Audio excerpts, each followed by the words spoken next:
Pada tanggal 24 Maret kemarin, pasien positif corona di Indonesia telah mencapai angka 686 orang. Dari data tersebut, sebanyak 55 orang dinyatakan meninggal dan baru 30 orang yang dinyatakan sembuh. Berbagai kota di Indonesia telah memberlakukan status kondisi luar biasa, melarang segala jenis kegiatan pengumpulan massa, dan menghimbau masyarakat untuk tetap di rumah.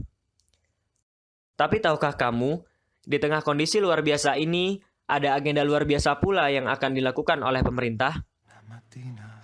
Agenda tersebut adalah sidang parlemen membahas prolegnas prioritas yang dijadwalkan akan dimulai pada tanggal 30 Maret. Salah satu RUU yang direncanakan masuk program legislasi nasional dan menjadi polemik adalah Omnibus Law Rancangan Undang-Undang Cipta Lapangan Kerja.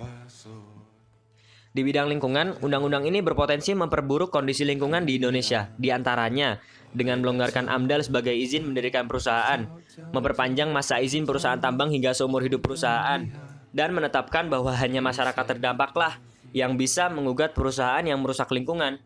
Ini artinya baik walhi maupun lembaga bantuan hukum tidak dapat lagi menggugat perusahaan-perusahaan yang nakal.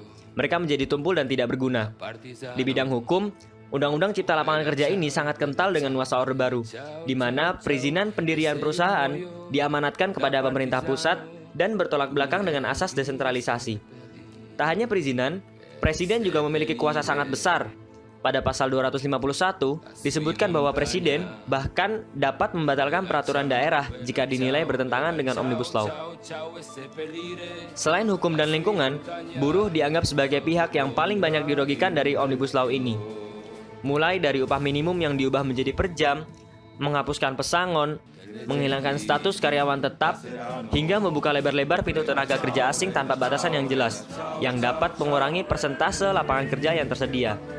Di sisi lain, Omnibus Law juga dianggap berpotensi menghilangkan jaminan sosial bagi pekerja. Dan yang paling kurang ajar adalah menghapuskan sanksi pidana bagi perusahaan yang melanggar.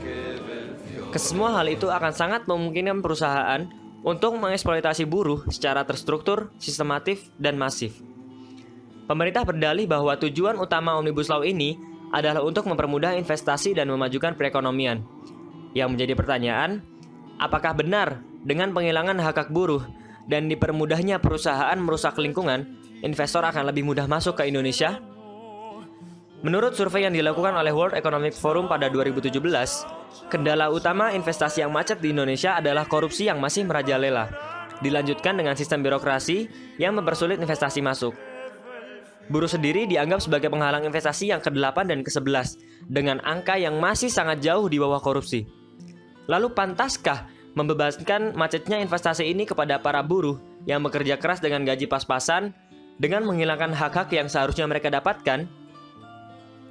Di tengah kondisi pandemi yang semakin parah ini, apa yang bisa kita lakukan? Mari berjuang dari rumah, gagalkan Omnibus Law. Buat petisi sebanyak-banyaknya kepada pemerintah untuk membatalkan dan mengkaji kembali RUU ini.